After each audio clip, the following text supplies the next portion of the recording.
Earlier today, Jonty Rhodes was in Delhi and Gurgaon to speak with kids in the under-18 age group. Jonty has become the mentor of this new league, the India Junior Players League, which is holding its trials in 22 cities for 16 teams. Jonty with more details. Jonty, did you enjoy interacting with these kids?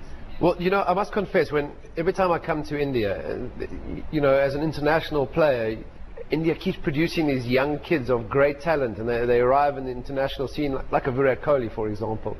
And you keep wondering, where do they come from? I mean, there's, you know, 1.2 billion, but how do they get to play for the national side? And that's what I like to see. It's a process where it's a private tournament, so it's not a part of the BCCI.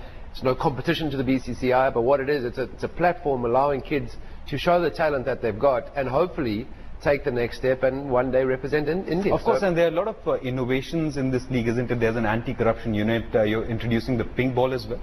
Yeah, I mean, anti-corruption unit is not because we're concerned about corruption at this tournament.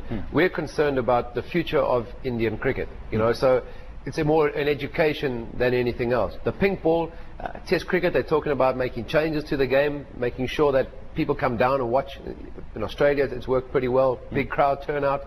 So exposing young players again to the pink ball in the day-night competition, which will be in January amongst the 16 teams, giving the Indian youngsters an opportunity to be one step ahead possibly of the opposition. All right, so one final question on this. When do we see this league on the ground? It's kicking off sort of mid to late January, and the first camp is done. There's 4,000 boys who have been through it, and another phase 2 is coming up.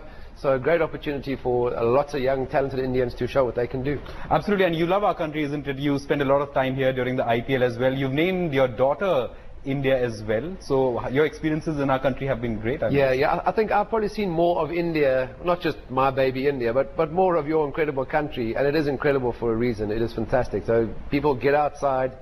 There's such places to explore, from surfing to mountain biking to snowboarding. I have been in Kashmir, down houseboating in Kerala, so I've seen all of India and I can't wait to see more. And how was today's interaction? What was your message to those eager kids who were there to listen to you? Well, I think the two components for me was, people talk about practice makes perfect, and I said no, that's half the story. It's perfect practice makes perfect. So rather 10 minutes of high intensity practice. The second thing is, there is no shortcut to success. It does require hard work. But if you're enjoying what you're doing, because we all love cricket, we're all passionate about the game, but they can't just love the matches. They've got to love the preparation, because that's how you work harder than the other guy next to you, because you're loving what you're doing. So many talented kids out here, all working hard. How do you put your hand up and go to the next level? You love what you're doing in every aspect of the game.